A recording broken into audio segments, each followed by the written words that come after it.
Bien, buenas tardes. Pues continuamos con nuestro diplomado en Historia de México, siglos XIX y XX, ahora con la sesión titulada El Cardenismo, y pues le hemos pedido a la doctora Marta Beatriz Loyo Camacho, profesora de tiempo completo de la Facultad de Estudios Superiores Zacatlán de la UNAM, a que nos brinde la posibilidad de conocer el cardenismo en todas sus dimensiones. Así es que ya la presenté la vez pasada, los dejo con ella y un aplauso.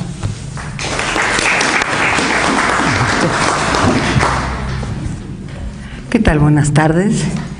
Y pues de nuevo, con mucho gusto de estar aquí con ustedes. Y un poco, pues la idea es continuar con el periodo que nos ocupa, que es el cardenismo. Bueno, debo señalar que de quizá todos los periodos históricos, no sé del siglo XIX, pero del siglo XX, el más trabajado, el más investigado es el cardenismo, ¿no? Hay enorme cantidad de bibliografía a nivel local, a nivel regional.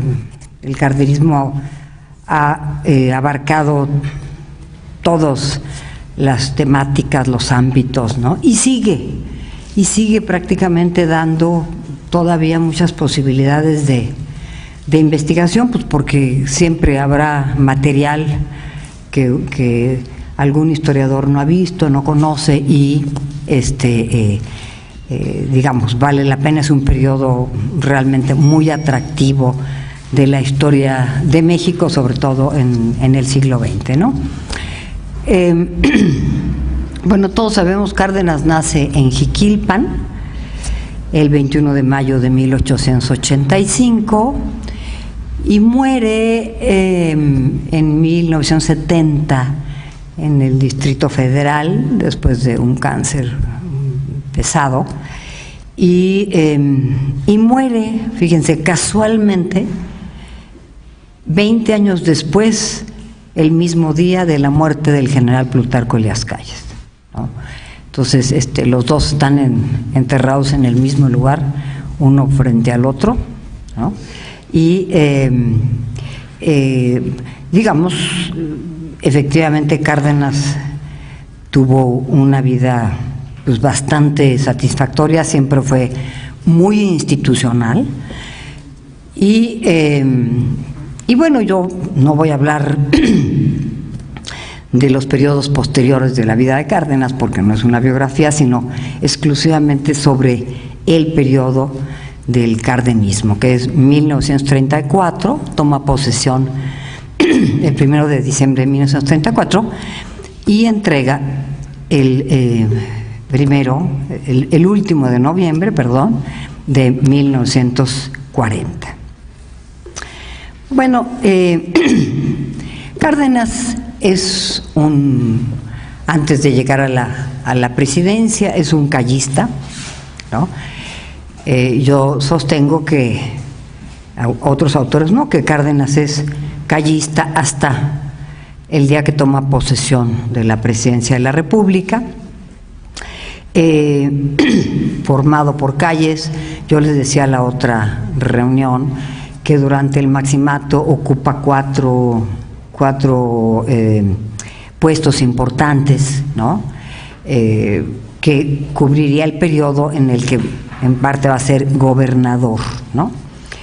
Y cuando él es candidato en 1933, Cárdenas termina su periodo de gobierno, va como gobernador de Michoacán 1928 a 1932. Antes los gobernadores duraban 4 años, y en este momento Cárdenas sale en septiembre, lo envían a Puebla como jefe de operaciones militares de Puebla, y medio que ahí se perdía esa posibilidad, ¿no? De que, bueno, queda como otro más en ese momento. Sin embargo, en enero de 1933 es llamado por Abelardo L. Rodríguez a la Secretaría de Guerra. Y a Cárdenas le toca estar esos meses en 33 y dirigir y enfrentar la lucha contra Adalberto Tejeda y contra todo ese agrarismo muy radical que yo les había comentado que tenía sobre todo Veracruz. Sabemos ya cómo se decide al interior del PNR la candidatura entre él y Manuel Pérez Treviño. A finales de abril, los dos candidatos, y a finales de mayo hacen sus campañas los dos miembros del partido, y finalmente se decide que sea Cárdenas, ¿no?, el candidato. De aquí en adelante Cárdenas empezará su campaña, una campaña nueva, una campaña interesante, porque es el primer candidato que recorre la enorme mayoría del país. O sea, ningún candidato a la presidencia había ido a la sierra, a las comunidades indígenas, ninguno. Entonces, en muchas ocasiones hay telegramas donde Cárdenas dice a la secretaria de Calles: Cholita, me voy a la sierra de Puebla, me voy a internar, por lo tanto quiero saber si se necesita alguna cosa porque no me van a poder conseguir, ¿no? Y todo el tiempo se reporta en estos lugares, ¿no? Hace una campaña, pues yo creo que para su época la más importante, ¿no?, en términos del recorrido que va a hacer en la República, y gran parte del objetivo de su gobierno va a ser dar solución y respuestas a las demandas de las clases sociales, ¿no? Sobre todo estas demandas que se habían planteado desde el 17 se habían recuperado en el plan sexenal, del cual yo hablé en 33, ¿no? Y un aspecto que él insiste mucho en la campaña es llevar hasta sus últimas consecuencias el reparto agrario. Otro aspecto también muy importante es exhortar todo el tiempo a la organización. O sea, estos sectores obreros y campesinos tienen que lograr la unidad, organizarse, para que esto les permita la posibilidad de una fuerza mayor para enfrentarse a luchar por las demandas, ¿no? Sobre todo, acuérdense que en este momento de la campaña el movimiento obrero pues se había desintegrado muchísimo. La CROM prácticamente siguió existiendo pero sin fuerza, la tomó Lombardo. Ese mismo año Lombardo crea la CEJOSEM, que es la Confederación General de Obreros y Campesinos de México, y la CGT, que era la rival, ¿no? Entonces, varios sindicatos nacionales, también en 33 se funda el de ferrocarrileros, el de petroleros, el SME. Empieza a haber estos sindicatos que eran bastante independientes con fuerza. Entonces, exhorta muchísimo Cárdenas a que se organicen, que se unifiquen estos sectores para poder lograr pues la satisfacción de las demandas que ellos plantean. Hizo desde el primer momento quiso captar toda la atención de todos los sectores de la sociedad. Había una oficina especial para escribirle a Cárdenas. Entonces, había kilos de correspondencia. Si uno la quiere revisar, ahí está en el Archivo General de la Nación, de todos lados de la República, y te contestaban, ¿no? O sea, había gente que estaba destinada a contestar toda esa correspondencia, y hizo varios cambios desde el primer día. Primero, decidió que se salía de el Castillo de Chapultepec, que dejaba de ser la casa de los presidentes, y se trasladó a Los Pinos, lo que hoy conocemos como Los Pinos, ¿no? Nunca más el Castillo de Chapultepec. En ese momento hubo un decreto para que se convirtiera en Museo Nacional para todo el pueblo de México. Entonces él se trasladó, Otra cosa que hizo inmediatamente es cerrar todas las casas de juego que había en el país, el Casino de la Selva en Cuernavaca lo cerró, que era de algunos callistas, el Jockey Club, había una cantidad de lugares que decretó que se cerraran. Otra cuestión importante es que bajó el salario del presidente de la República y le bajó, por supuesto, a todos a la mitad, ¿no? Y otra cuestión que fue importante es que empezó, el Maximato le había enseñado a Cárdenas que el grupo que estaba alrededor de Calles era un grupo muy poderoso, aunque él tenía una relación muy fuerte con Calles, sabía, digamos, que este grupo en 1933 no lo había apoyado a él, había apoyado a Manuel Pérez Treviño, y que se habían montado, pues eran como cardenistas de segundo momento, ¿no? Y sabía que esto le iba a generar mucho problema y que tenía que empezar a fortalecer su independencia respecto al grupo callista que había permeado todo el Maximato. Esto le permitió empezar a tener gente de su confianza para cargos muy importantes. O sea, lo primero que va a hacer Cárdenas es cuál era el sector que tenía que tener mayor control, mayor fuerza en ese momento. El ejército, ¿no? El ejército donde Calles, Amaro, toda esta gente tenía pues un enorme control. Entonces empieza a atraer a algunos villistas, zapatistas, carrancistas, o sea, que habían estado exiliados, ¿no? Para que se incorporaran y empezara a tener un mecanismo distinto de apoyo y no depender de estos sectores que eran absolutamente callistas, ¿no? Aun cuando él lo era, pero bueno, él sabía que si no se planteaba la posibilidad de una distancia, que lo había intentado Pascual Ortiz Rubio y no había podido, entonces lo primero que hace es empezar a mover las fichas del ajedrez en el ejército, ¿no?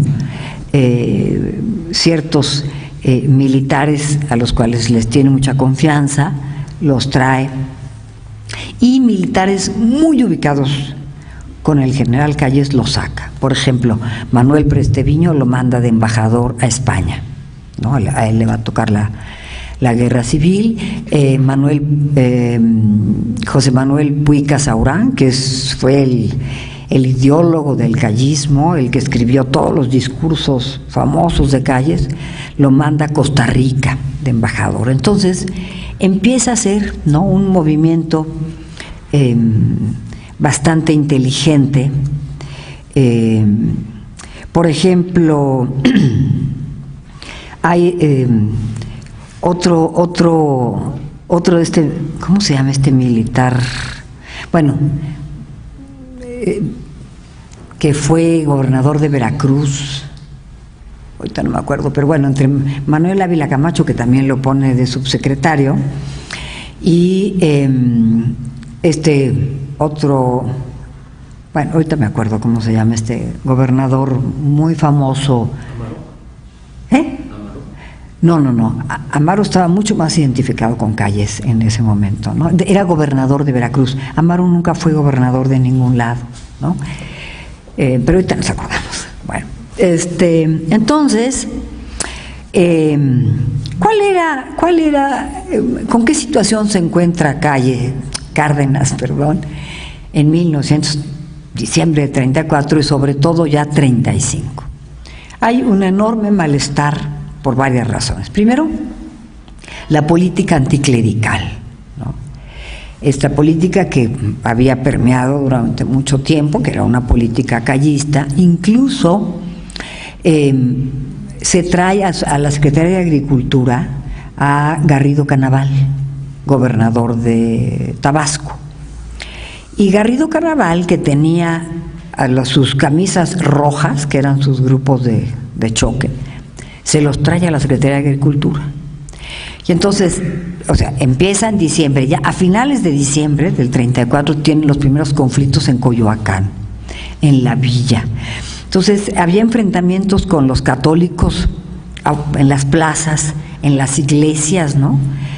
Absolutamente radicales estos cabecillas rojos de Garrido. ¿Se acuerdan que yo les comenté que cuando anda en la campaña va a ver a Garrido Canaval a Tabasco, van los tres calles Garrido y él, hacen todo este recorrido en Tabasco, y Cárdenas le impresiona tanto Garrido que le dice a Garrido que Tabasco es el laboratorio de la Revolución Mexicana. ¿Por qué? Pues porque Garrido había logrado exterminar el alcohol. Yo les comentaba que cualquiera que encontraran pasado de copas iba a la cárcel, y los sacerdotes tenían que casarse. Entonces no había sacerdotes porque muchos se fueron, entonces expulsan a muchos sacerdotes, y había hay una destrucción de las pocas iglesias que había en Tabasco, porque no era Puebla, no era el Bajío con grandes iglesias barrocas y esto. Lo que quedaba, no quedó nada, todo había que destruirlo, y lo hizo Garrido, ¿eh? Entonces, cuando llegan ahí, le dice, este es el laboratorio de la revolución, la creación de un hombre nuevo, de un hombre distinto, con estas posibilidades, porque para Garrido esos dos eran problemas gravísimos: la religión, que los mantenía absolutamente ignorantes y con creencias terribles, y el alcohol. Entonces él encontró en su estado que esas iban a ser la lucha, ¿no? Entonces ese es un problema fuerte, hay un radicalismo enorme contra la Iglesia Católica y un resentimiento de los católicos, que era la mayoría del país. Otro aspecto importante es la reforma del artículo 3º. Ya para diciembre de 34, pues está la educación socialista, ¿no? Se había reformado, hay enormes grupos en contra de la educación socialista. Los efectos de la crisis de 1929 también, que había afectado pues básicamente a los trabajadores que estaban en empresas vinculadas con productos destinados a la exportación. Y otra cuestión importante eran los conflictos intergremiales, ¿no? Todavía 32, 33, 34, ¿no? Empieza a haber una cantidad de agrupaciones obreras unas contra otras. Y otro asunto, quizá el más importante, que yo les había comentado también, se había parado el reparto agrario. Aun cuando Abelardo Rodríguez lo reinicia, el ritmo había sido muy lento, ¿no? ¿Se acuerdan que Pascual Ortiz Rubio lo suspende, no? Entonces, eso había que darle un impulso nuevo, había que fortalecer el proyecto del reparto agrario, y estas son la situación que tiene en ese momento Cárdenas cuando asume el poder, ¿no? ¿Para qué buscaba la educación socialista? En realidad, la educación socialista lo que buscaba era tener una escuela afín a la revolución, ¿no? Y lo que se pretendía era que la creación de este nuevo niño, estos niños, era arrebatarle a la Iglesia las mentes de los niños, ¿no? Que desde ese momento consideraban que cercenaban la libertad de los niños, etcétera. Y más que lo que se creía, o muchos creían que se quería que los niños iniciaran una revolución socialista más adelante y que crecieran. No, las escuelas rurales y urbanas fueron donde se empezó a establecer este proyecto, y tuvieron muchísimos problemas, y hay estados donde hubo muchísima oposición, ¿no? Y en unos fracasó, en otros fue muy bueno. Cárdenas, en un discurso en febrero de 1936, opina. Dice, no es atributo del gobierno ni está dentro de sus propósitos combatir las creencias ni el credo de cualquier religión. Se ha dicho que la educación socialista combate la religión y arranca a los hijos del amor de los padres. Eso es mentira. Combate al fanatismo, capacita a los niños para una mejor concepción de sus deberes para con la colectividad y los prepara para la lucha social y para intervenir como factores de la producción económica. Se busca destruir los prejuicios que tienen a la juventud en la ignorancia e impiden el progreso y prosperidad del país. Los puntos fundamentales del programa revolucionario son de carácter económico, social y educativo. Se busca fundamentalmente elevar el nivel cultural de nuestro pueblo. Entonces, este es uno de los tantos discursos, pero hay varios donde Cárdenas todo el tiempo está diciendo, bueno, no es que les va la educación socialista. Imagínense lo que pensaban que era el comunismo en esos años, que les iban a quitar a los niños desde chiquitos y no los iban a volver a ver, qué sé yo, unas cosas terribles, ¿no? Y ante esto se empezó a generar una oposición que se mantuvo todo el cardenismo y que tomó fuerza en 1939. ¿Quiénes eran? Los padres de familia, los universitarios, la clase media, la iglesia, porque para los universitarios se amenazaba la libertad de cátedra, bueno, los católicos evidentemente con la educación socialista, ¿no? La moral religiosa, la libre expresión del pensamiento, etcétera. Y paralelamente a esto, que ya es prácticamente 35, desde enero de 35 en adelante, empieza a haber una y otra huelgas, cantidad de huelgas, ¿no? Hasta junio de 1935, ustedes pueden contabilizar todas las huelgas de trabajadores que hay y van en aumento. Por ejemplo, en el DF hay huelgas en Puebla en los textiles, en el DF tranviarios, en Veracruz campesinos, mineros en Guanajuato y Coahuila.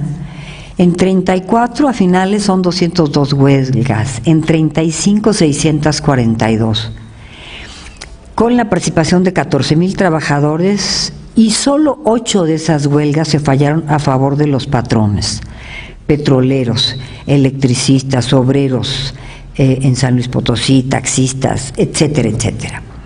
Entonces empiezan a darse todos estos movimientos y la gran mayoría de estas huelgas ganan, y casi todas son por aumentos de salarios, tal.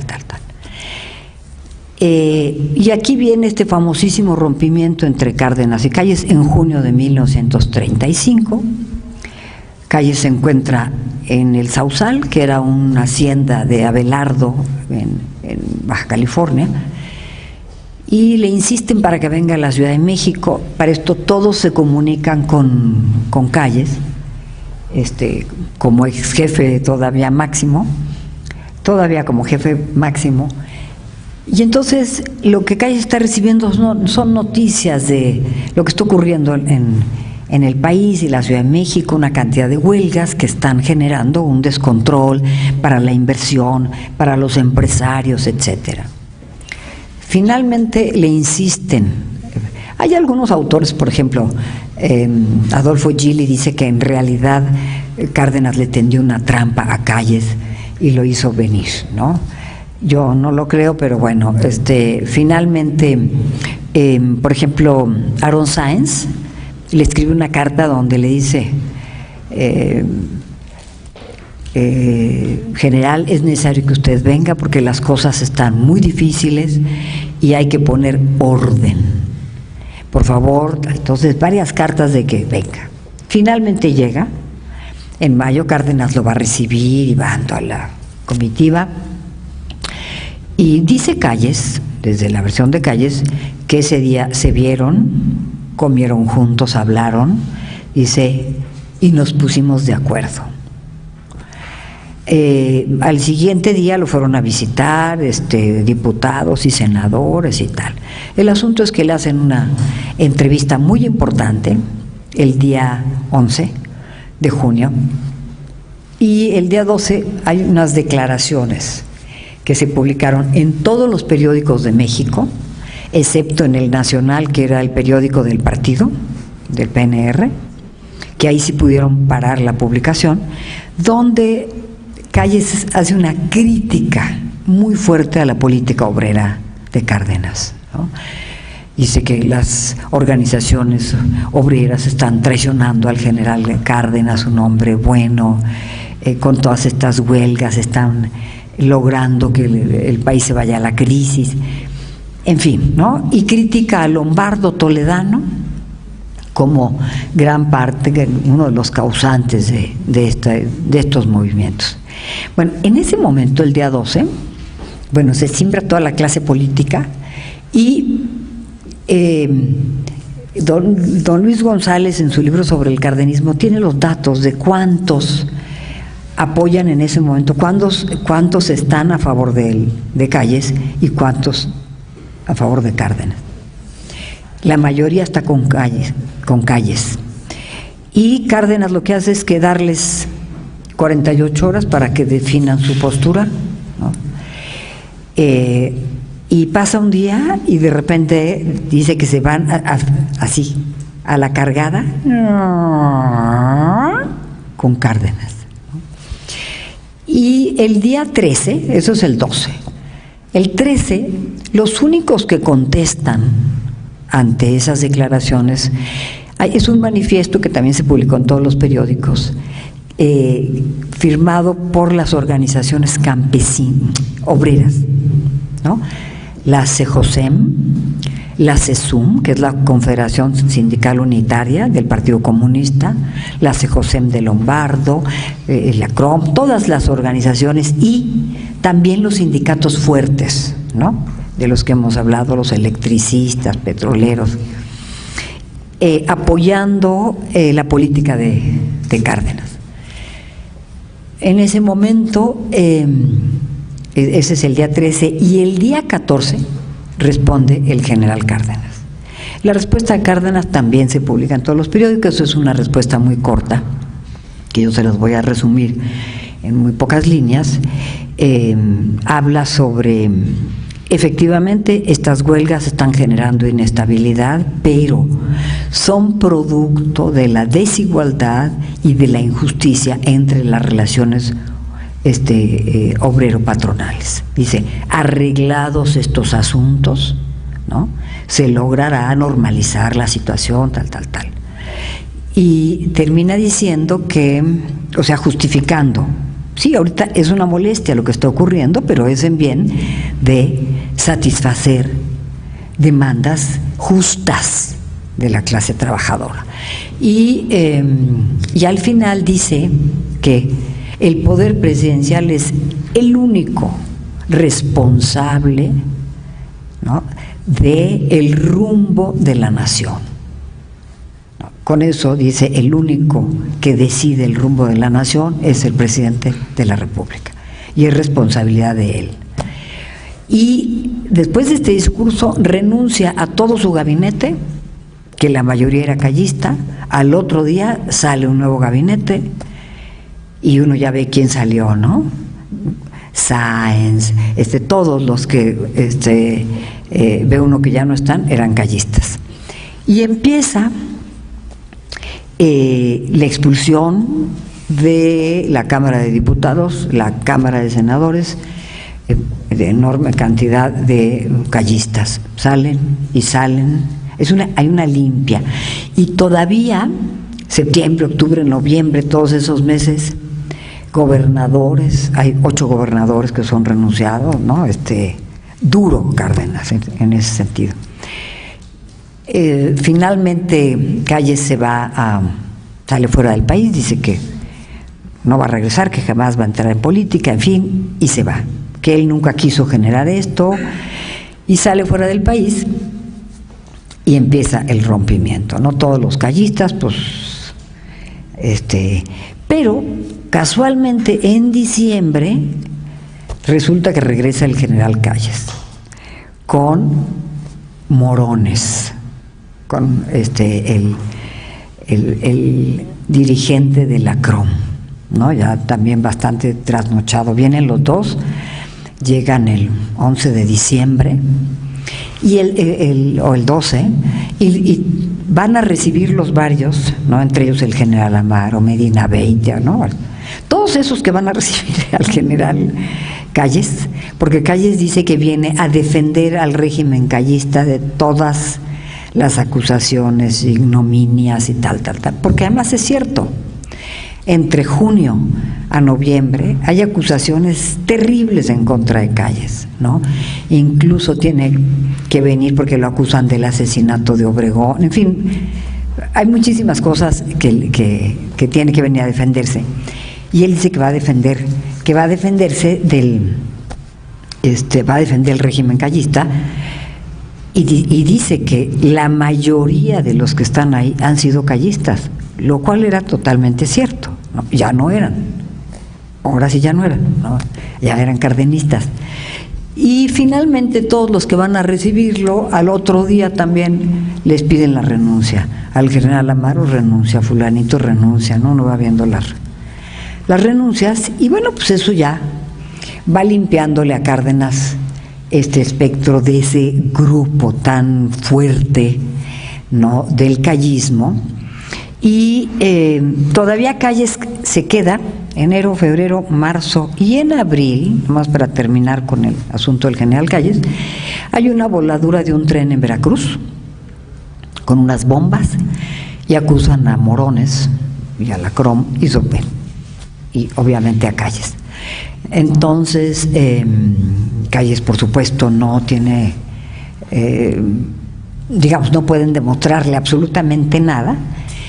Y el día 9 de abril de 1936 llegan en la noche a su casa a decirle por órdenes del presidente de la República que tiene que abandonar el país. Es el único presidente exiliado. Y todavía dice Calles que se puede quedar a dormir en su casa, porque salen 4. Sale Morones, Calles, otro Luis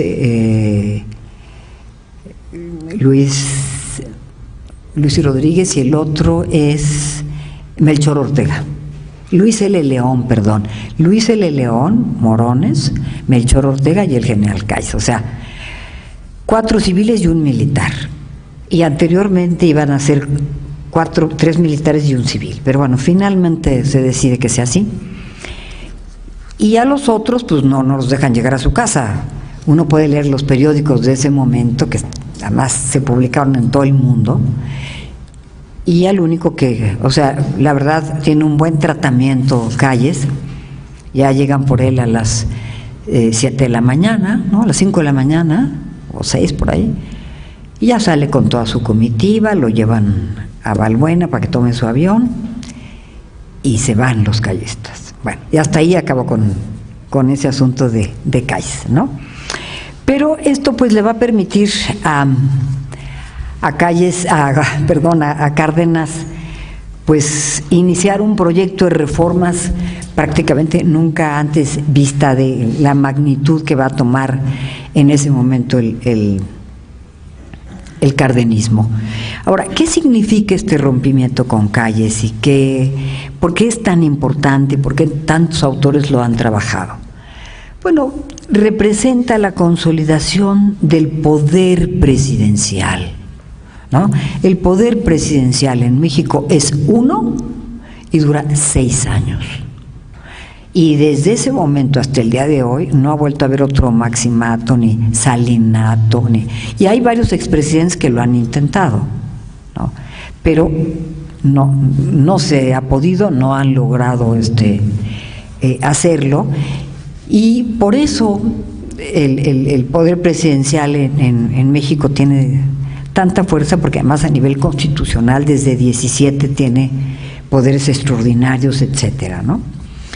Pero aquí se independiza este poder y se consolida en el cardenismo, ¿no? De aquí en adelante es 6 años y pasará el otro. Los expresidentes prácticamente no han podido, por lo menos, tener una influencia como se vio durante el maximato. Bueno, en febrero de 36, a principios de febrero, hay un conflicto muy importante que es en Monterrey con los empresarios, porque gran parte de esa oposición al cardenismo van a ser los empresarios, medianos, pequeños, grandes, ¿no? Y hay un conflicto importante con una vidriera, la vidriera de Monterrey, que tenían en todos lados, producían todos ellos, y lo que quieren hacer, no están de acuerdo con las medidas salariales de los trabajadores, y lo que quieren es llevar a cabo un paro. Entonces, inmediatamente Cárdenas se traslada en avión a Monterrey y ahí define por primera vez un presidente de la República, asume una postura sobre estos intereses tan fuertes, que pues eso ya se perdió porque ahora otra vez son inmensamente fuertes, ¿no?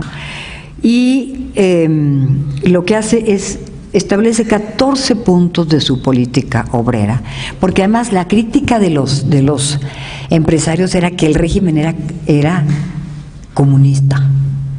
Entonces, que Cárdenas tenía que mostrar que no era comunista, que porque había un lenguaje comunista, un lenguaje socializante, que estaba la educación socialista y que había comunistas, entonces que los iban a llevar al comunismo. Entonces va Cárdenas y se traslada a Monterrey y define 14 puntos de su política obrera. No voy a leer los 14, pero sí 2 muy importantes. Dice: el gobierno no pretende agotar las industrias del país, sino acrecentarlas. Las demandas de los trabajadores se considerarían de acuerdo a las posibilidades económicas de las empresas. Que era necesario la cooperación entre gobierno y los factores de la producción, ya que el primero era el árbitro y regulador de la vida social. Planteó la necesidad de crear una central única de trabajadores para dar fin a las pugnas intergremiales. En el punto 10 señaló, un poco respondiendo a esta crítica de que su régimen era comunista: la presencia de pequeños grupos comunistas no es un fenómeno nuevo ni exclusivo de nuestro país. Existen pequeñas minorías en Europa y Estados Unidos y en todos los países del orbe. Su acción en México no compromete la estabilidad de nuestras instituciones, ni alarma al gobierno, ni debe alarmar a los empresarios. El punto 11 dice: más daño que los comunistas han hecho a la nación los fanáticos que asesinan profesores, fanáticos que se oponen al cumplimiento de las leyes y al programa revolucionario, y sin embargo tenemos que tolerarlos. Y al final, el último punto dice: los empresarios que se sientan cansados de la lucha pueden entregar sus fábricas a los obreros o al gobierno. Eso será patriótico, el paro no. Y con eso termina Cárdenas ese discurso, que es memorable, ¿no? Y debo recordarles esto: cuando habla de los profesores, en esta época, sobre todo en las zonas más alejadas de las ciudades, les cortaban las orejas, ¿no? A los profesores. Hay cantidad de fotografías donde los profesores no tienen orejas, son unas cosas terribles, ¿no? Entonces, en este momento Cárdenas señala que ni el gobierno es comunista ni socialista, ¿no? Y que eso no tiene por qué preocupar al gobierno. Como él dice, más daño hacen estos fanáticos que se atreven a incidir así con los profesores. Esto, fíjense, esto es la segunda semana de febrero. La tercera semana de febrero se inicia lo que va a ser la unificación obrera. ¿En qué va a consistir esta unificación obrera? En llevar a cabo un congreso de unificación obrera donde todas las centrales existentes, sobre todo en ese momento las más importantes, van a convocar este congreso y van a fundar la CTM, ¿no? Asisten 350,000 miembros pertenecientes a 1.500 sindicatos, pequeños y grandes. Aquí se discute estatutos, principios, programa de la organización, y que estarían combatir la propiedad privada, luchar por el socialismo, reivindicación de los derechos de los trabajadores, mejoras salariales, derecho de huelga, lucha contra la desocupación, capacitación técnica, seguro social, contratos colectivos. Su organización estaba dada como Congreso Nacional, Consejo Nacional, Comité Nacional, con facultades de dirección, administración, etcétera. Y aquí se crearon las secretarías de la CTM, 2 a la CEJOSEM y al Partido Comunista, 2 a los sindicatos nacionales de industria, que eran los ferrocarrileros y los mineros, y 2 a los sindicatos y otras al grupo de Lombardo y Fidel, que en ese momento se van a convertir en el grupo que va a triunfar sobre el Partido Comunista y las organizaciones independientes. Entonces, está la versión taquigráfica, a quien le interese, es muy, pues vale la pena leerla, cómo se va dando toda esta discusión, ¿no?, de quiénes van quedando en la mesa directiva de la CTM. Y lo que se ve desde la fundación es una fuerza mucho más aplastante de el grupo de Lombardo y de Fidel, con los 5 lobitos, ¿no?, que es la gente, son los líderes. En ese momento Fidel Velázquez es líder lechero, por ahí de Azcapotzalco, y Llurén y todos ellos eran líderes taxistas. Se organizan y van a lograr tener mayor peso en las secretarías que los miembros del Partido Comunista, de la CESUM, ¿no? Y ahí también vemos de manera independiente los electricistas, los ferrocarrileros, ¿no?, que tenían sus sindicatos independientes. Bueno, entonces nace la CTM con una división que cada vez se va a ir haciendo más fuerte, y que finalmente 2 años después se sale todos los miembros del Partido Comunista, se salen, y luego regresaron en el 39, ¿no? Pero pues ya habían perdido toda la posibilidad de control, de manejo de esta central. Ahora, es interesante ver cómo nace esta central. Es una central que nace de abajo hacia arriba. O sea, evidentemente Cárdenas estaba de acuerdo y había que buscar, ¿no?, estimular la organización de los trabajadores, pero nace muy distinta de la CNC. La CNC sí nace desde arriba hacia abajo, ¿no? Por lo menos la independencia de la CTM se va a ver hasta 1938, que se incorporan al partido, ¿no? Pero en estos años tienen una independencia muy fuerte respecto al poder presidencial. Bueno, en 1935 en Moscú se celebró el 7º Congreso de la Internacional Comunista, donde se propuso la creación del Frente Popular Antiimperialista. En este sentido se enmarca el concepto de Lombardo y el Partido Comunista, este concepto que tenían de la revolución por etapas. Acuérdense que ellos concebían el proceso de desarrollo del país en términos etapistas, ¿no? Irremediablemente tenían que pasar del modo de producción asiático al modo de producción, ¿no?, capitalista, y ya después al socialista.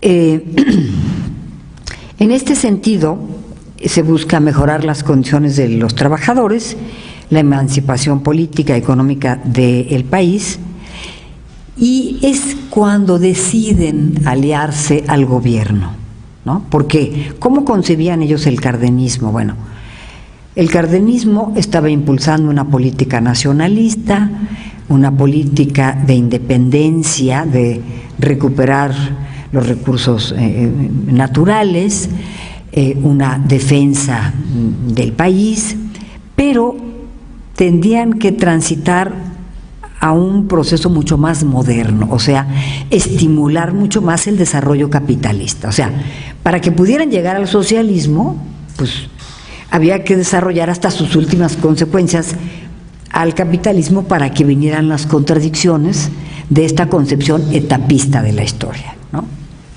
Entonces el cardenismo planteaba esas posibilidades de apoyo y de apoyarse en estas masas que el gobierno estaba impulsando y organizando, y también hasta montarse en eso, ¿no?, en un proyecto de masas. Bueno, finalmente se aliaron con el partido oficial, después de que se luchara para terminar con el capitalismo, se iba a pasar al socialismo, cosa que nunca ocurrió, y se creó un frente popular antiimperialista. Finalmente este frente nunca logró grandes cosas y se adhirió al partido oficial. Tenemos la creación de la CNC, que tiene su antecedente en la CCM, la Confederación Campesina Mexicana, que había sido una idea, acuérdense, de los gobernadores más agraristas, Portes Gil, Cárdenas, todos ellos, y Garrido. Finalmente, desde 1936 empiezan a buscar congresos, también Zedillo, para organizar a los campesinos, pero nunca van a ser los sectores campesinos los que buscan esta organización, no, son estos gobernadores que tienen mucho interés en tener una sola organización campesina. Finalmente, se va a crear en mayo de 1938 la CNC. ¿Qué plantea la CNC? Pues la lucha por el reparto de las tierras, la defensa de los campesinos, ¿no? Un reparto equitativo, incorporar a los peones acasillados, sujetos de ser dotados ahora, ¿no? Toda la gama de peonaje que había. Aquí participaron 700,000 campesinos y fue en septiembre del 38. Otra cosa que es importante es luchar por el ejido como el pivote de la política agraria y de la socialización de la tierra. Si se fijan, hay un lenguaje muy socializante, ¿no? Y eso también aterraba sobre todo a la clase media, ¿no? Otro aspecto central y quizá de los más importantes del cardenismo pues fue la reforma agraria, ¿no? La reforma agraria logra su cometido, llega hasta sus límites a donde pudo llegar. Cárdenas repartió 19 millones de hectáreas, nunca nadie había repartido una cantidad así, ¿no? Y crea el ejido colectivo, ¿no? Este ejido que ya existía desde el 17, que Obregón y Calles siempre habían pensado que era el paso transitorio a la pequeña propiedad privada, Carranza incluso. Y aquí sí tenemos una concepción distinta del ejido. Para este grupo del cardenismo, el ejido iba a ser la unidad de producción paralela a la pequeña propiedad privada. O sea, no iba a ser una unidad de producción solamente para sembrar maicito y cada quien un poco lo que quisiera o lo que pudiera, sino la idea era que esta propiedad colectiva participara del mercado nacional, que fueran grandes ejidos productivos y que, y decía Cárdenas, bueno, tiene dos objetivos el ejido. Uno, la liberación del peón, ¿no? Como individuo, y otro, también apostar a una concepción económica, o sea, que el ejido no solamente libere al peón, sino que también la producción del ejido esté destinada al mercado nacional, a que estos campesinos vivan mejor. Es un proyecto de verdad muy interesante cuando se define y se plantea, y establecer en las zonas donde había que cultivar un solo tipo de producción, entonces que todos los ejidatarios se dedicaran a ese cultivo y no cada quien a lo que Dios les daba a entender, ¿no? Otra cuestión que fue interesante, dice Cárdenas que cuando termina su periodo, que todavía faltó, o sea, Cárdenas no queda satisfecho de ese reparto, ¿no? O sea, faltó todavía llevar a cabo un enorme reparto. Y en 36 empiezan la creación de los grandes ejidos colectivos. Unos les fue bien, otros no tan bien. Por ejemplo, tenemos La Laguna. Ese es en octubre de 36, y ese ejido pues es la región lagunera, que todos sabemos dónde está, una parte en Coahuila y otra en Durango, ¿no? Había 120 haciendas algodoneras. La CTM allí hace una huelga muy fuerte de los trabajadores por aumento salarial, y los hacendados están a punto también de llevar a cabo el paro, y quien decide la expropiación es Cárdenas. O sea, ni siquiera los campesinos van a pedirle que expropie, no, él decide que es el momento de expropiar, ¿no? Y bueno, los primeros sorprendidos son los propios campesinos. Por decreto se expropian todas las haciendas y se van a crear ejidos colectivos, y la producción única de esa zona es el algodón. Es un ejido muy grande, pues todavía existe esa región, y muchos de ellos ya serán los nietos de estos ejidatarios, ¿no?, que estuvieron ahí. Fueron 500,000 hectáreas, eran 130 haciendas y 90 pequeñas propiedades, y las compañías que las tenían eran Lavín, Purcell, la de Tlahualilo, que era norteamericana, y se crearon 1,875 ejidos, beneficiando a 34,743 campesinos. Estos ejidos tendrían que operarse colectivamente, lo cual no quería decir que todo mundo iba a ganar lo mismo, porque siempre se tiene una idea un poco errónea de estos ejidos. Después, el otro gran ejido muy importante fue el de Yucatán, en la región enequenera. Expropió todas las haciendas enequeneras, pero ahí no expropiaron la maquinaria, que era fundamental, ¿no? Entonces no fue tan exitoso si no tienes estas maquinarias para trabajar el enequén, pues era muy, muy difícil. Otro fue Nueva Italia, Nueva Lombardía, que seguramente todos han ido a Michoacán, que es la tierra caliente. Ahorita, aunque no conozcamos, es donde está ocurriendo todo lo horrible que ocurre en Michoacán, ahí. Estas dos haciendas, Nueva Lombardía y Nueva Italia, eran de un italiano, Enzo Cusi, existen sus memorias, que llega como por ahí de los años 20, y hace un emporio de estas dos haciendas. Se produce arroz y bueno, finalmente también les expropia los CUS y las... Yo fui hace muchos años y era tristísimo esos ejidos. Los ejidos en el norte grandes que funcionaron, pues por otras razones fueron mucho más exitosos en el norte, quizá mucho más, con más inversión, más técnica, y eran una pena Nueva Lombardía, unos ejidos que no daban para nada. Pero bueno, el asunto es que para 1936 estaban apenas en este reparto y se crean otro en el Valle del Yaqui, que ese sí también fue muy exitoso. En Los Mochis hubo otro y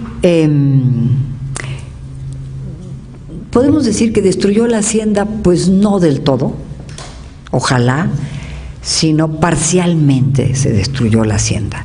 Si ustedes, a algunos de ustedes les interesa trabajar alguna hacienda, incluso aquí en Hidalgo, que había tantas, Hueyapan, que yo un día leí el trabajo de la hacienda de Hueyapan, casi todas esas son en la época de Cárdenas. Hueyapan la expropian, creo que es 36 también. Hay un libro muy bonito de Edith Couturier, por si les interesa, de la hacienda de Hueyapan de aquí, que al final no tuvo descendiente el dueño de Hueyapan, se lo dejó a uno de los peones y a la mujer, y luego ellos la rentaban. Y yo vine hace años, bueno, cuando era joven yo venía a esa hacienda a pasar fines de semana, preciosa. Pero quién sabe, luego parece que la compraron los jesuitas, no sé mucho la historia, pero vale la pena si pueden ir, porque nada más de imaginarse lo que... Y está el libro, cuando el autor describía las fiestas, porque es hermano del que construye el Chopo, el Museo del Chopo. Rentaban 3 días el ferrocarril para las fiestas aquí en Pachuca y todo eso, ¿no? Entonces les recomiendo ese libro, es muy bonito. Bueno, las expropiaciones es otra parte fundamental, ferrocarriles y petróleo, que es de lo que más todos conocemos, ¿no? Los ferrocarriles se van en 1935 también se ponen en huelga los ferrocarrileros, pero la Junta Federal de Conciliación declara ilegal porque afectaba a la economía nacional, y Cárdenas en ese momento decide expropiar el 49% de las acciones. Por supuesto, los dueños de los ferrocarriles aceptan, pues sí, aceptan porque la empresa estaba en quiebra. Entonces Cárdenas les otorga la administración de los ferrocarriles a los trabajadores. Pero para 1939 es un fracaso. Es un fracaso, y no por los trabajadores, porque ya desde antes estaba en quiebra. ¿Qué podían hacer los trabajadores con una empresa? Además no era de ellos eran los administradores de los ferrocarriles. Entonces el gobierno la vuelve a recuperar y queda en manos ya del gobierno desde ese momento. Tenemos pues la situación, la expropiación petrolera, que casi todos ustedes conocen, qué características tuvo. Desde 35 empieza el conflicto con el Sindicato de Trabajadores Petroleros de la República Mexicana, se va agudizando. En 36 los trabajadores pedían 63 millones de pesos de salarios. Por supuesto los empresarios dicen que no había posibilidades, se van al conflicto, se declara en la Junta de Conciliación como de interés económico y empieza el conflicto. Los los dueños de la empresa dicen que nada más pueden dar 14 millones y se amparan.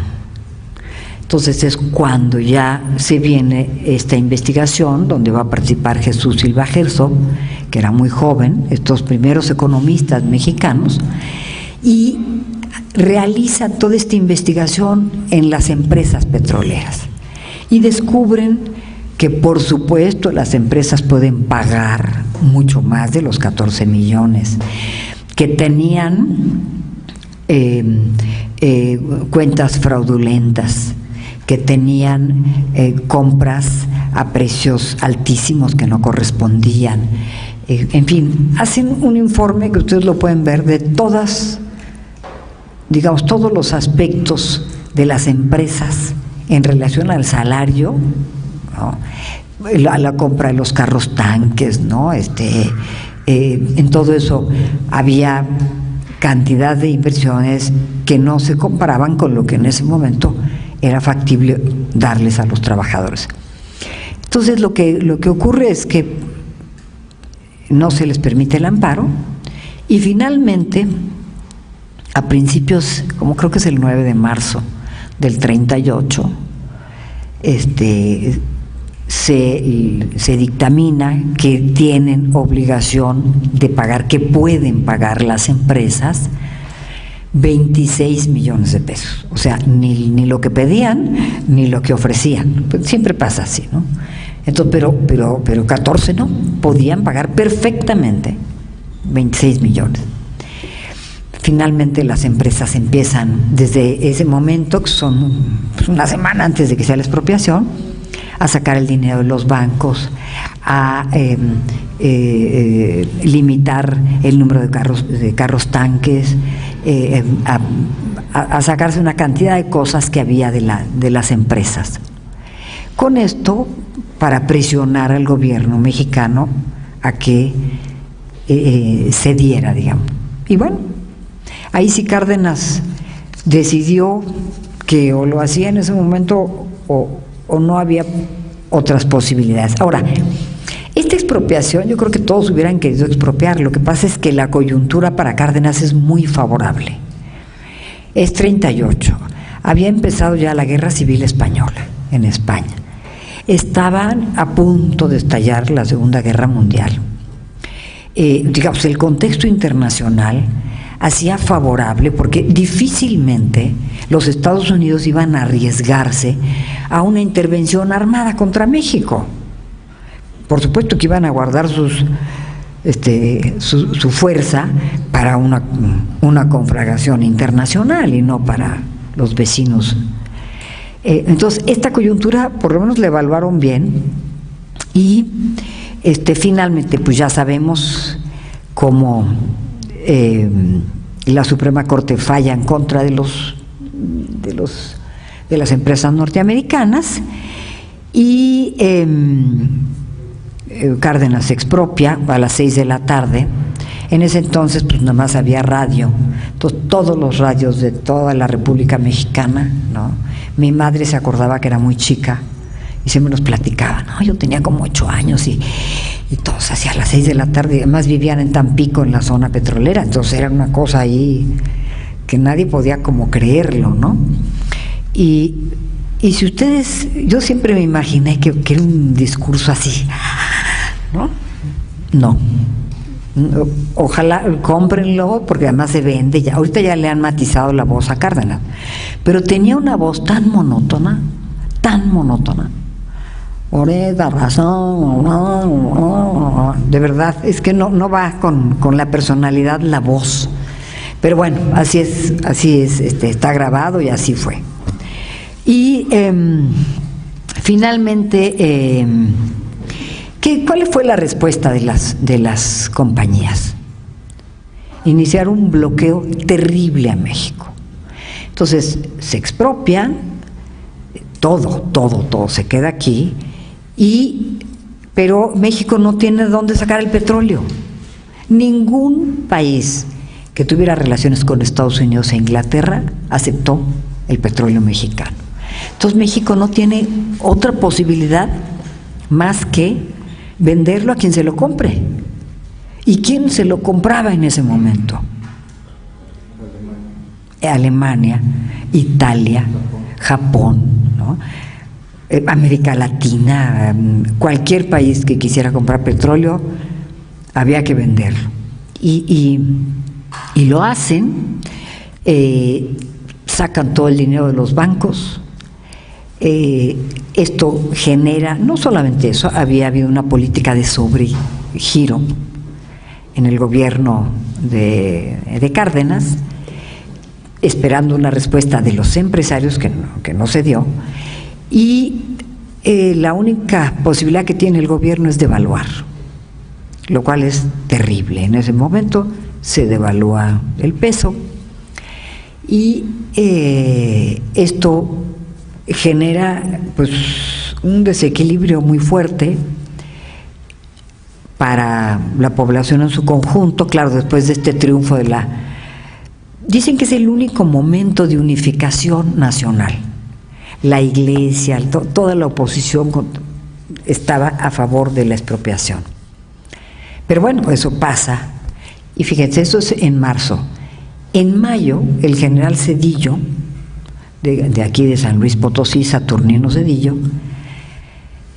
un ranchero de Tres Palomas, que era ahí por Ciudad del Maíz, se levanta en contra de Cárdenas. Algunos autores, porque hay muchos trabajos sobre el Zedillo, plantean que eran grupos fascistas los que apoyaron o los que incitaron a Zedillo a levantarse.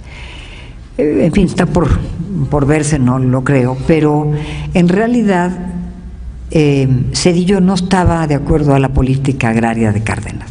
Nunca estuvo de acuerdo en el ejido colectivo, siempre defendió la pequeña propiedad privada, y había habido ciertos conflictos muy fuertes con Cárdenas. De hecho, lo había mandado como jefe militar creo que a Oaxaca, y él decide no irse, y se inicia el conflicto. Pero fíjense, en la medida en que ustedes que han visto todos los años 20 y 30, si ustedes recuerdan, la rebelión de 20, luego la de 23, luego la de 27, luego la de 29, esta es la última rebelión que vamos a tener en México, y la única que triunfó fue la de 1920, con Obregón a la cabeza, ¿no? Todas las demás, en la medida en que el Estado fue consolidándose, las rebeliones fueron siendo derrotadas mucho más rápido. La última, que es la de Zedillo, bueno, son 3 días. Cárdenas se traslada a San Luis Potosí, inmediatamente toman presos a todos los zedillistas.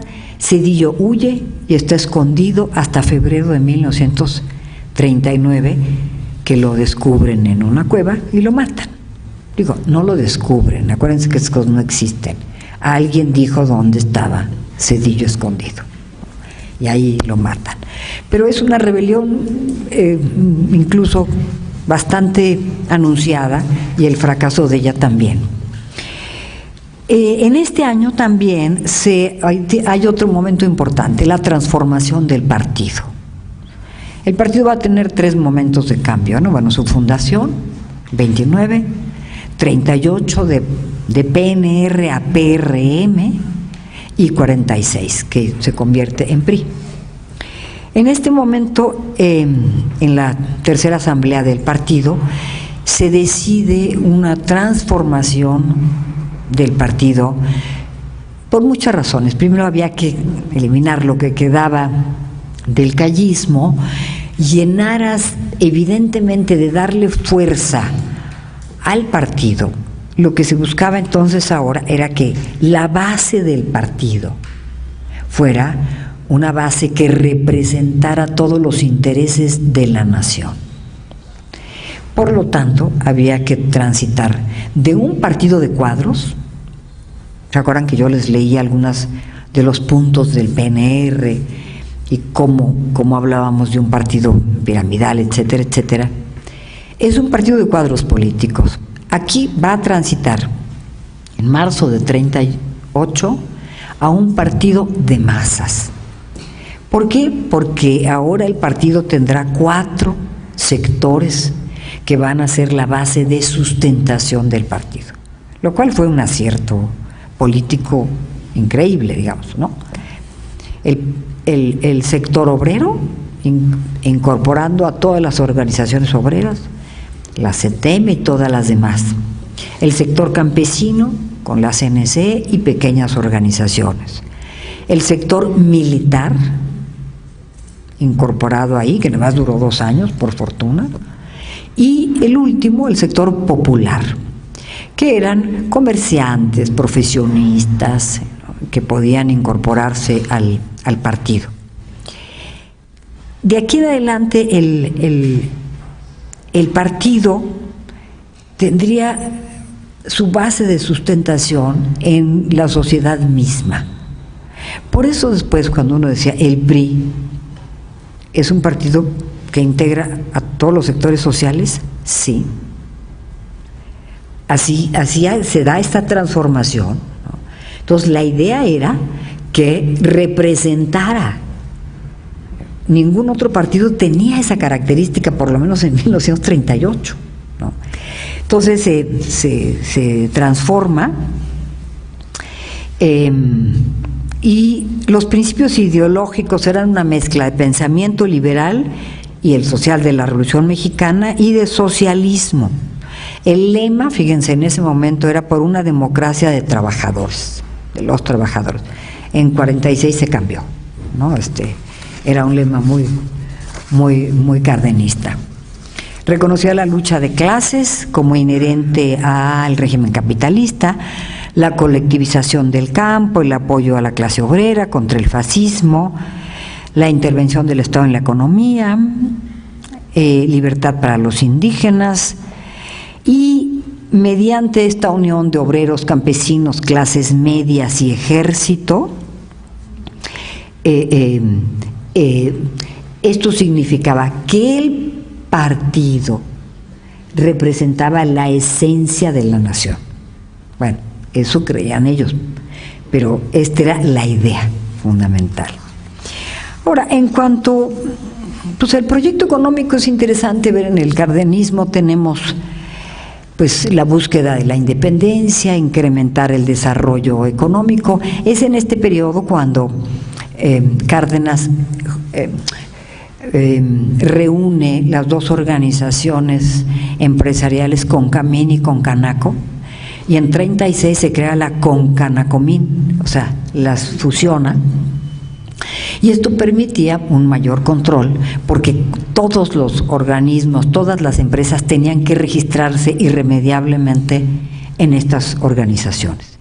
Y después se separaron, nada más esto fue en el cardenismo, después cada uno funcionó por su lado, pero todas los asuntos económicos habría mucho mayor control de estos grupos económicos.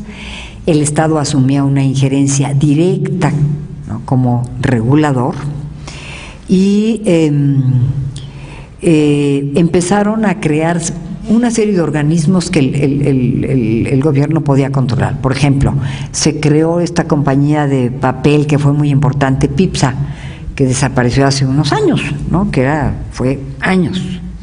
Dependiendo del gobierno, se creó la Lotería Nacional, el Comité Regulador del Mercado de Subsistencias para impedir la alza de precios, lo que era como la CONASUP, pero desde ese momento se crea, después va a ir cambiando de nombres.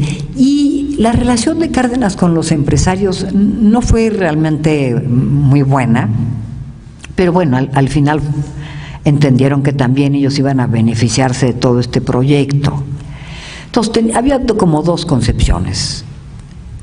Los empresarios pensaban que el Estado debía de apoyarlos, pero ellos decidirían en qué invertían, cómo invertían. Simplemente el Estado abriría esas posibilidades. El gobierno tenía claro que el regulador de la vida económica, el interventor y el promotor era el Estado. Y esto queda muy claramente en el cardenismo. Esto ya se ha perdido, pero durante muchos años, ¿no? Aquí vemos la intervención clarita del Estado en la economía. Nada de libre dejar hacer, libre dejar pasar, etcétera, ¿no? Con todo lo bueno y malo que eso ha traído, ¿no? Pero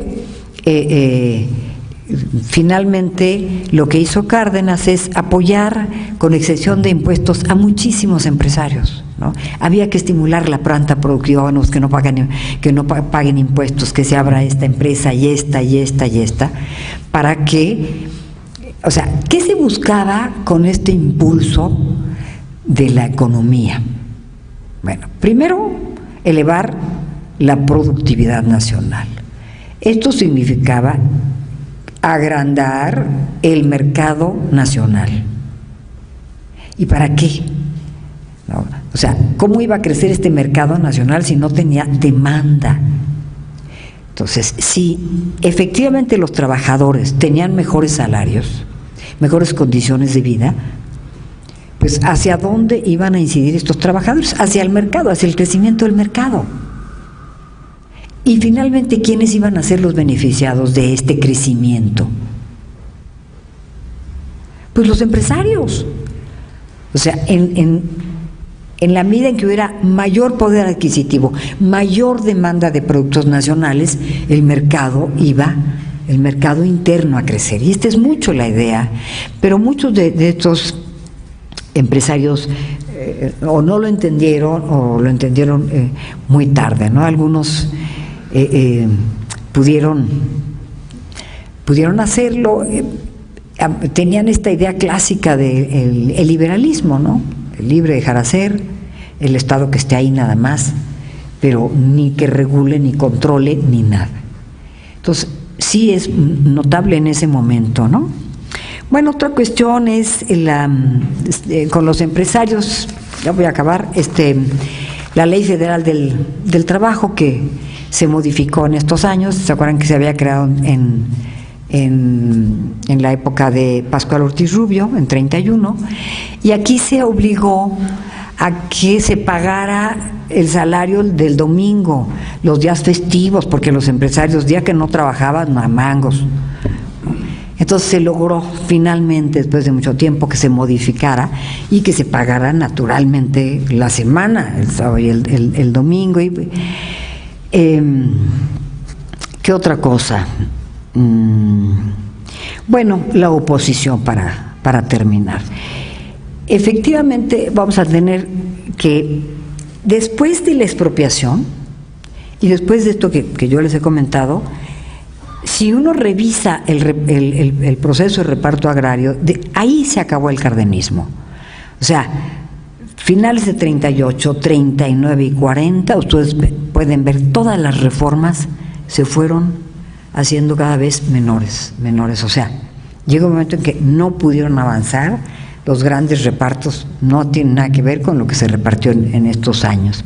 Entonces las reformas empezaron a disminuir y por varias razones. Bueno, ya vimos todo lo que ocurrió con la expropiación, la devaluación. Hay un enorme malestar todavía con los resultados de la educación socialista, y empieza a organizarse para 38, 39, pues viene la campaña de la sucesión presidencial, una oposición, sobre todo los sectores menos favorecidos del cardenismo van a ser las clases medias. Y en general las clases medias estuvieron en contra de las políticas cardenistas, en contra de la llegada de los españoles en 39, los rojos de ultramar que venían, decían unos, después de que fracasaron en España, vienen aquí a México y les abren las puertas, en fin, ¿no?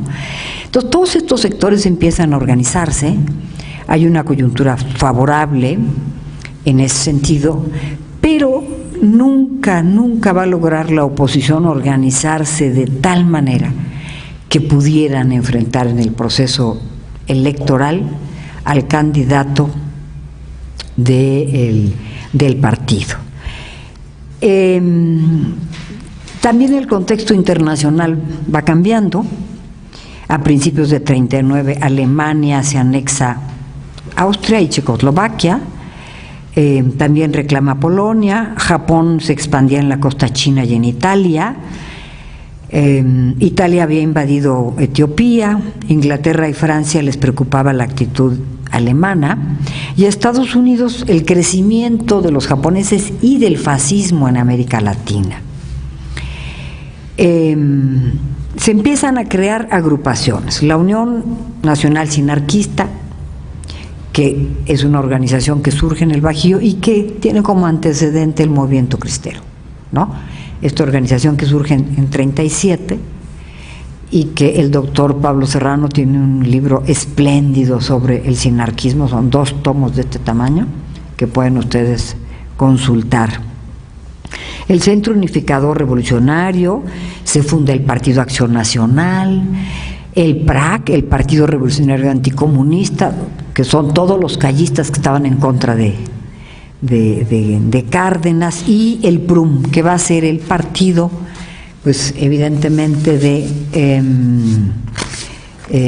de oposición, y este partido va a ser el partido que va a acompañar a Juan Andreu Almazán en toda su campaña. Entonces tenemos 3 candidatos: Mújica, Sánchez Tapia y Manuel Ávila Camacho del partido. Nadie apoya a Mújica porque les parece muy radical, sobre todo los gobernadores de los estados les parecía que el cardenismo había llegado hasta su límite, entonces se oponen muchísimo. Finalmente él renuncia a la posible candidatura. Sánchez Tapia, si se lanza, no tiene gran apoyo, va a sacar una cantidad pírrica de votos, y la gran mayoría se va a ir por Ávila Camacho, un candidato muy moderado, muy amigo de Cárdenas. Todos sabían que era un candidato moderado, no fue ninguna sorpresa, aunque Cárdenas dice en sus memorias que nunca se imaginó que fuera a darse, ¿no?, un cambio de grados enorme, ¿no? Bueno, otra cuestión importante también es, hay otros partidos: el Partido Demócrata de Jorge Prieto Lawrence, el nacionalista de José Inclán, Vanguardia, partiditos, el Partido Antireeleccionista, el Grupo Acción. Hay muchas organizaciones pequeñas que van a organizarse en contra. Al principio los empresarios de Monterrey apoyan a Almazán, que estaba muy vinculado a los empresarios, pero finalmente para 40 lo abandonan, ¿no? Allá hay unos acuerdos con el Partido de la Revolución Mexicana. El PAN se funda en septiembre de 1939, Manuel Gómez Morín, católicos y clase media y clase alta. Pues ya sabemos los postulados: libertad de educación, contra la educación socialista, la propiedad privada, establecimiento de relaciones con España, reformar la ley de expropiación, todo esto. En realidad el PAN, para no meterme ahí, no va a tener ninguna fuerza realmente en esta elección, ¿no? Apoyaron a Almazán en su gran mayoría, aunque el PAN no apoyó en bloque, sino que se les dio libertad a cada quien apoyar a quien quisiera. Cárdenas aceptó al candidato conciliador, y México no podía como asumir la posibilidad de un levantamiento muy grave. O sea, yo creo que Cárdenas fue lo suficientemente capaz de entender que había llegado a su límite el cardenismo. O sea, y yo tengo la impresión de que muchas de esta reflexión de Cárdenas viene de la Guerra Civil Española. Hasta dónde habían llegado los españoles ahí, hasta dónde jalaron a la República, y esto lo tenían por lo menos Lombardo y él. No sé lo de la República Española, pero lo que sí tenían claro es que había llegado un momento en que no podían seguir con la política de Cárdenas, ¿no? Ya había que buscar la unidad, la conciliación con toda esta oposición que verdaderamente era de mucha efervescencia, se vinieron las elecciones. Por supuesto, ninguno de los datos de las elecciones son certeros, ¿no? Imagínense, Manuel Ávila Camacho, 94% de votos. Imposible creer eso. Almazán, 5%, y Sánchez Tapia, 1%. O sea, bueno, pero Almazán dijo lo contrario, el 80%, ¿no? O sea, todo lo que dice Almazán es contrario a esto, ¿no? Ni Almazán, yo no creo honestamente que Almazán haya sacado el 80% de la votación, por supuesto que Ávila Camacho haya sacado ni el 80% tampoco, porque además votó la cuarta parte de la República Mexicana. Es la elección más violenta, hay muchísimos muertos, en el DF hay más de 200 muertos, hay muchísimos heridos, y es un movimiento que se ha estudiado realmente muy poco a nivel regional. No sabemos cómo fue la elección en Michoacán, en Hidalgo, en Guanajuato, y ahí están los archivos esperando que, porque hay muchísimo que trabajar sobre esta elección.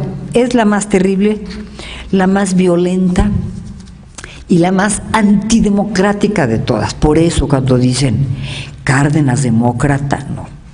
Lo que sí, toma posesión el 1 de diciembre, y lo que se puso en manifiesto es la capacidad política del partido,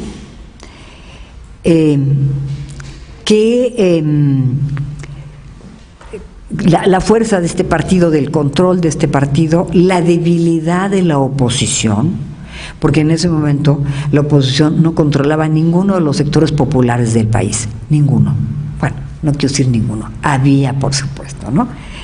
Y con esto se consolidaba las bases del sistema político mexicano. Bueno, muchas gracias. Bueno, ya me fui rápido porque si no me regañan. ¿Quién te regaña? No, es cierto. ¿Ahora sí van a preguntar o igual? A ver. A ver, primero. Un poquito en el ámbito internacional. A ver. ¿Qué etiqueta se puso el gobierno de Cárdenas con todo el tema de León Trotsky? Porque digo, en el momento que estábamos viviendo, cuando ya la tensión entre capitalistas, entre fascistas y todo el movimiento que se estaba, en el cual se estaba gestando la Segunda Guerra Mundial, bueno, recibir un personaje de este nivel en este tiempo pues iba a tener ciertas consecuencias, ¿no? Pues, mira, el gabinete de Cárdenas, y eso se me olvidó comentarles, la llegada de Trotsky, el gabinete de Cárdenas se dividió.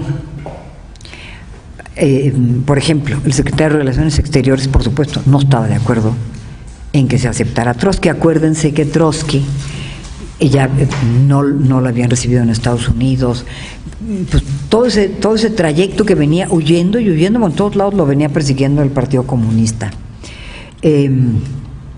Y aquí la figura de Mújica es importantísima, es quien insiste, ¿no? Entonces, finalmente es él el que puede hacer la balanza, finalmente aprueban, pero con una serie de condiciones. Por ejemplo, Trotsky no podía de ninguna manera opinar, meterse en ningún asunto que tuviera que ver con la política mexicana.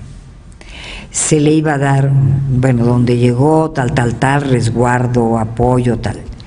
El Partido Comunista y Lombardo estuvieron absolutamente en contra, estos estaban por supuesto en contra de la llegada, y por eso después decían que Mújica era trosco, ¿no?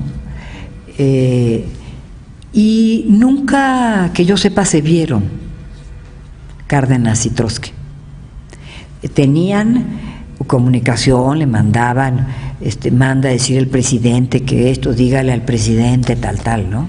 Pero Cárdenas fue muy cuidadoso con ese asunto, porque sabía que era un conflicto internacional, pero también sabía que México tenía el derecho de asilo de cualquier personaje, ¿no? Entonces, hay una discusión en el gabinete que es bastante fuerte, Hay un trabajo, si te interesa, sobre Trotsky, que es, ¿cómo se llama esta? Olivia Gall. Pues lo único que hay. Nadie más ha vuelto a trabajar sobre Trotsky. Y hay una novela espléndida que te recomiendo, que se llama El hombre que amaba los perros. De Padura. Preciosa, preciosa. Y La casa de Trotsky, por supuesto, ¿no? Pero ahí está, estos debates, y finalmente no pudieron protegerlo lo suficiente, ¿no? Bueno, todos sabemos, ¿no? Diego Rivera sí hizo las gestiones principales, bueno, sí fue el principal gestor entre el gobierno. Diego y Mújica, los dos, ¿no? Sí, gracias. A ver, por acá alguien levantó la mano. Acá primero.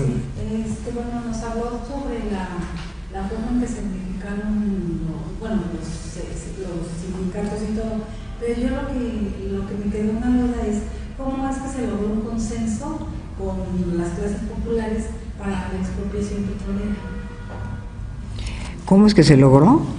Sí, o sea, hubo un consenso popular, cómo es que logró el apoyo para Es un momento, no creas que esto, o sea, bueno, después de oír el decreto, lo que sea. Lo que se sabe es que incluso yo he visto los documentos de gente anticardenista, por ejemplo, como Melchor Ortega, porque estos que se fueron con Calles regresan al siguiente año porque hay una ley de amnistía. Entonces en las cartas le dicen, finalmente estamos contentos porque se logró la expropiación, aunque somos anticardenistas. Pero yo no veo por qué algún mexicano iba a estar en contra. ¿Cuál mexicano crees tú que no le iba a gustar que expropiaran el petróleo? Como hay también muchos intereses dentro de la política, me supongo que en aquella época también había intereses de los mismos mexicanos, con algunas empresas extranjeras. Podría ser. Bueno, seguramente algunos que trabajaban con las empresas estarían diciendo, oye, lo que vamos a hacer sin chamba, o qué sé yo, ¿no? Algunas, pero una minoría, o sea, yo creo que este acto nacionalista, porque es un acto de un enorme valor, digamos, de atreverse a hacerlo, porque pudo no hacerlo. Todavía las compañías en la mañana, Cárdenas decide 2 días antes que hay que expropiar, porque no se lo escribieron en la mañana, ¿no? Entonces en la mañana del día 18 todavía las compañías buscan a Cárdenas para decir que finalmente sí pagan. Y ya no se podía, y yo creo que es un acto que con todos los defectos que eso haya implicado, que fue muy difícil. Imagínate 2-3 años, porque además se empezó a resolver el pago de la deuda ya con Ávila Camacho, y duró varios años el pago de todas las indemnizaciones. Entonces, yo creo que para todos los mexicanos estaban en ese momento todos, bueno, donde no había radio, pues no, pero se sabía en todo el país, en todas las casas, lo que significaba expropiar lo que le pertenecía a los mexicanos, ¿no? Entonces,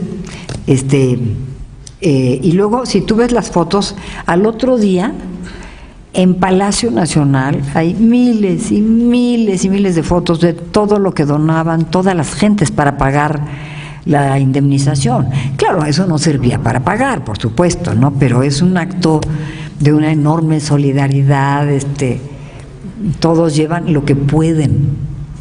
Y así siguió varios días. Adelante. Sí, es cierto. Fue una jugada, ¿no? Bastante bien maquinada, ¿no? La expropiación, bueno, la petrolera, pero las otras expropiaciones sí tuvieron sus conflictos. ¿Sí? Y finalmente, el periodo cardenista, ¿sí?, se termina con Cárdenas, no hay más, porque se modifica la Constitución en varios aspectos, la ley de trabajo, la ley de educación, bueno, no sé cuántas cosas le hicieron a la Constitución para ir al proyecto socializante. Y no digo socialista porque no era. No, claro. ¿no? Sí, aunque algunos partidos como el comunista pues lo... Bueno, sí. Llevaron algo A su molino. ¿No? Bien, pero ¿es un fenómeno realmente el cardenismo? ¿O es un hecho real? ¿Es un momento en que México toma una directiva diferente? ¿Cómo está eso? Yo creo que por supuesto es un fenómeno real, sin duda, ¿no? Pero yo creo que es una coyuntura especial la que tiene Cárdenas en ese momento. O sea, la que tiene el gobierno cardenista, porque uno dice Cárdenas, como si él solo hubiera hecho todo, ¿no? Cuando llega a la presidencia, o sea, tiene un escenario que puede remontarlo. Cárdenas nunca se sale 1 milímetro de los postulados de la Constitución. Por eso, cuando dicen Cárdenas comunista, para nada. En sus discursos no hay ningún lenguaje que tenga que ver con la sociedad. Lombardo sí, por supuesto, pero sus discursos, ¿cuál? ¿No? Entonces, yo creo que es un momento crucial, especial del país, donde se conjugan pues una enorme cantidad de elementos para poder llevar a cabo esas reformas. O sea, recibe un país que viene del maximato con una crisis terrible, con muy poca legitimidad, con un reparto agrario, con una revolución que un poco se había parado, digamos, ¿no? En términos de la recuperación de las demandas de los trabajadores en general. Entonces, él pudo haber continuado como Abelardo L. Rodríguez o cualquier otro. Entonces, aprovecha una coyuntura que le es muy favorable, lleva a cabo estas grandes expropiaciones, estas organizaciones, o sea, porque finalmente, ¿qué vamos a ver? Bueno, que la sociedad se organiza en estas grandes corporaciones, que le va a permitir ser el sostén fundamental de un partido y de un proyecto nacionalista. De aquí en adelante, entre comillas, por ejemplo, los sectores decidirían los candidatos a la presidencia. Por eso dije entre comillas. Pero bueno, acuérdense, bueno, ustedes son muy jóvenes, pero durante mucho tiempo destapaban al candidato del PRI el sector obrero, y luego 6 años después el sector campesino, el sector popular. Entonces, lo que va a haber ahí es una enorme legitimidad, y esto también nos puede explicar, porque la existencia de un partido tan fuerte, de un presidencialismo tan consolidado, bueno, tiene una explicación, y esto se logra justamente consolidar en este periodo. Pero bueno, las condiciones después del 38 ya no son las favorables. Si nos ponemos a pensar, ¿qué hubiera pasado si Mújica es el candidato? No existiría. Bueno, una cosa hipotética. Quizás hubiera radicalizado las cuestiones de Cárdenas. Digo, quizá, ¿no? Era el tutor ideológico de Cárdenas, ¿no? Sí, por eso. Entonces iba a ir mucho más allá que Cárdenas, ¿no? Esto irremediablemente iba a provocar una rebelión, un movimiento armado, no sabemos de qué magnitud. Estaban las condiciones dadas para como ese polvorín, ¿no? Entonces yo creo que estos procesos ocurren a veces una vez en el siglo XX. ¿Por qué se dan? Bueno, porque se da una generación como la generación de la Reforma, tan talentosa, tan brillante. ¿Por qué coinciden estos, no?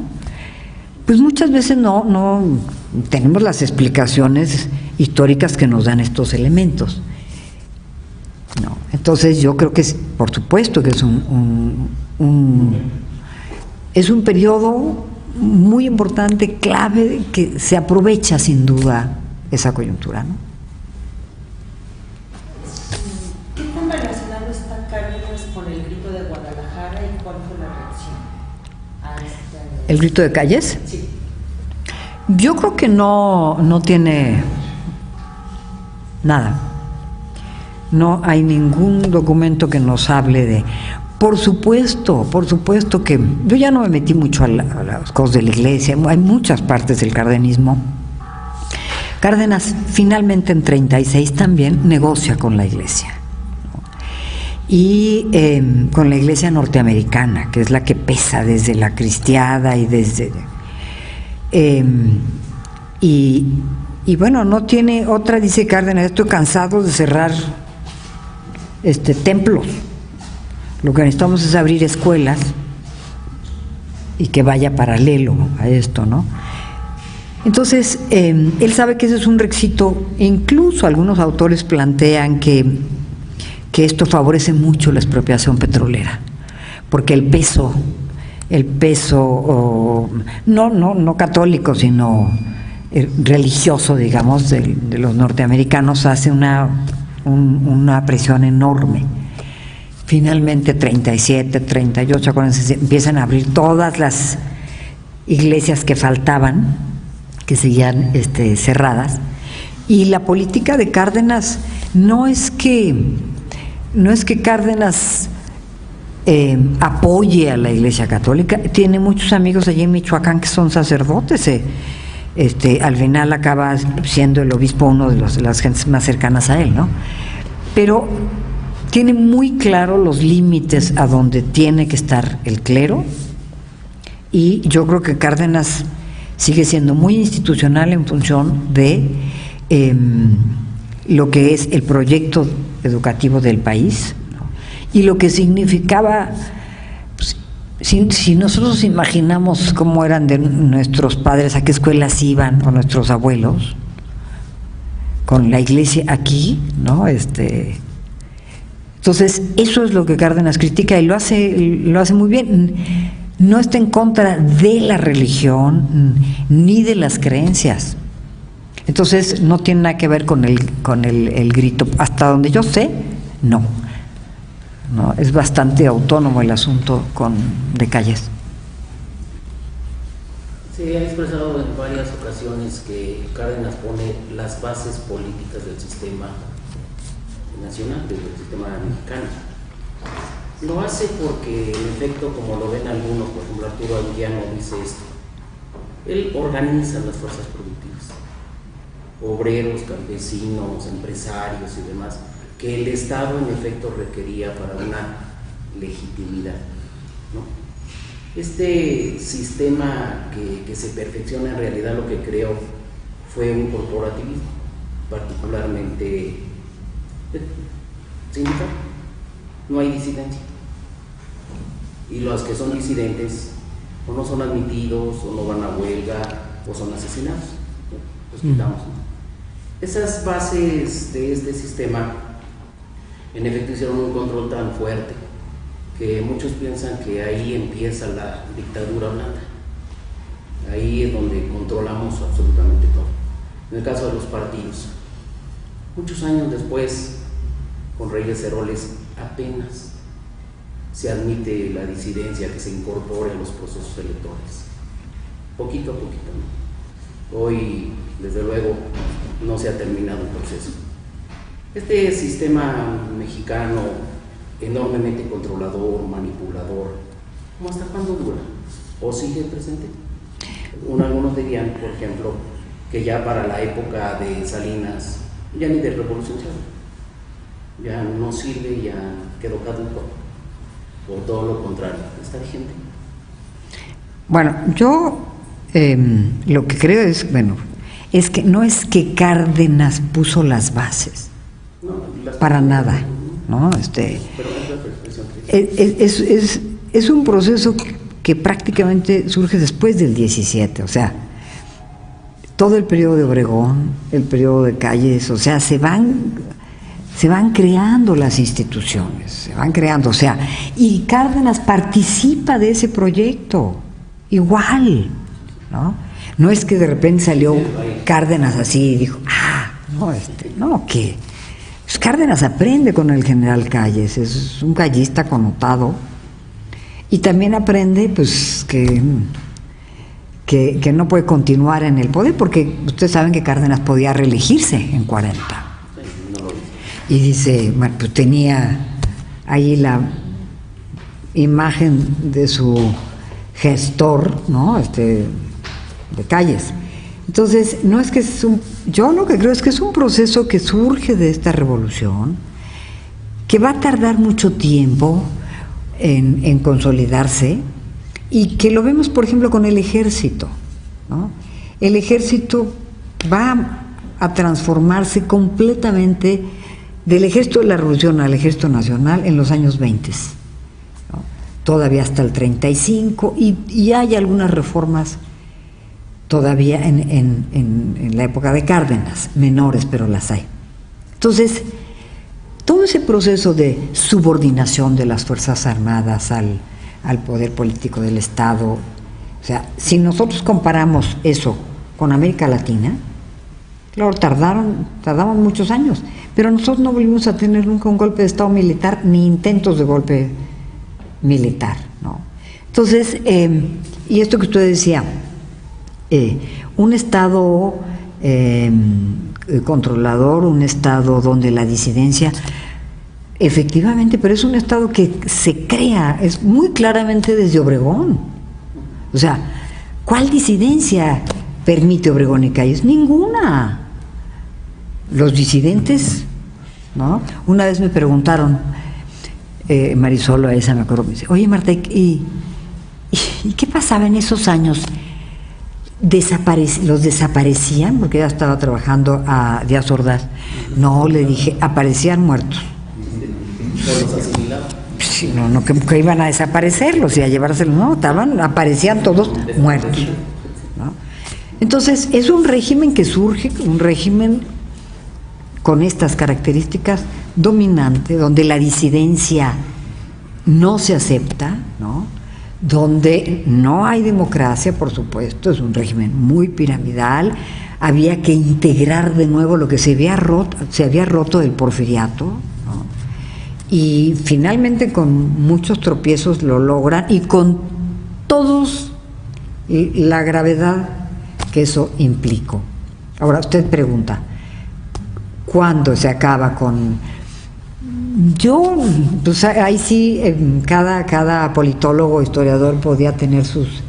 Yo creo que Salinas empieza, no, con de la Madrid empieza otro momento histórico, ¿no? Con el neoliberalismo, y ahí se acabó la Revolución Mexicana y se acabó el proyecto surgió de la Revolución. Ahora, yo sí creo que en 40 se consolida. Si no, ¿cómo este Estado? Porque esto va a permitir que después de los 40, los 50 y los 60, lo que va a hacer este país es crecer. Crecimos durante 30 años, imagínense, 30 años de crecimiento de 6% anual. Ahorita estamos en 1, o no sé en qué. No hemos crecido nada, ¿no? Claro, no hay empleo, no hay crecimiento, no hay nada, ¿no? Entonces, ese periodo de bonanza que tuvo México, acuérdense que es el milagro mexicano, y todos los países de América Latina veían a México como el modelo a seguir.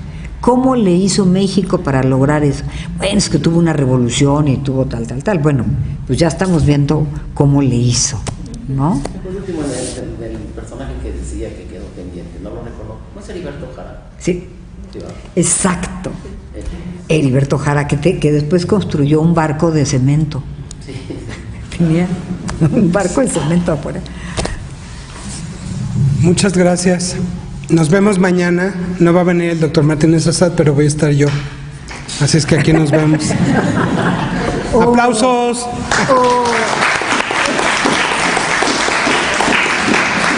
Gracias, Martín. ¿Tú qué crees que Salinas?